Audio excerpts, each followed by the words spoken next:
Hey, this is Buck Bonner with MarineMax Lake Lanier, standing on the back of a new boat we just had arrived. This is a 2026 290 SDX. This is part of the Adventure series, which means it's basically a do-it-all boat. You have a phenomenal transom area here on the swim platform, a lot of real estate, flip down swim set, make it super easy to get in and out of the water or just enjoy the water as people or friends and family are swimming around.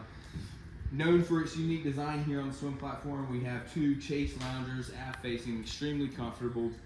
Great spot to hang out with all your amenities with your cup holders, chargers, stereo controls. This entire area is phenomenal. And then when we go into the cockpit, this is a big boat. It's a big beamy 290. It's known for its cockpit space. You have full wraparound seating here, nice teak dinette table as well, and then you have a nice little station over here for storage and wet bar and serving area. This boat's well equipped. It has the blue LED lighting package I see.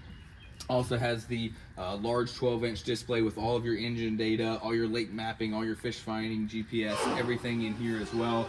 You have a very nice size head. Also, this is the head interior upgrade, so it's a very well appointed head, gorgeous finishes, tons of space, flip backrests on either side, port and starboard as well, so you can flip these forward and continue that expansive seating throughout the cockpit. As we move forward, the SDX series is known for carrying the beam further in the boat, which is basically the boat stays wider longer, which gives you this massive bow. So most 29-foot boats have a big bow. This one's even bigger. It gets wide quick, stays wider longer. You have nice little area up here for people to sit around and enjoy the water as well, leading up to your stainless steel windlass. So give us a call, come check it out at Ball Ridge Marina.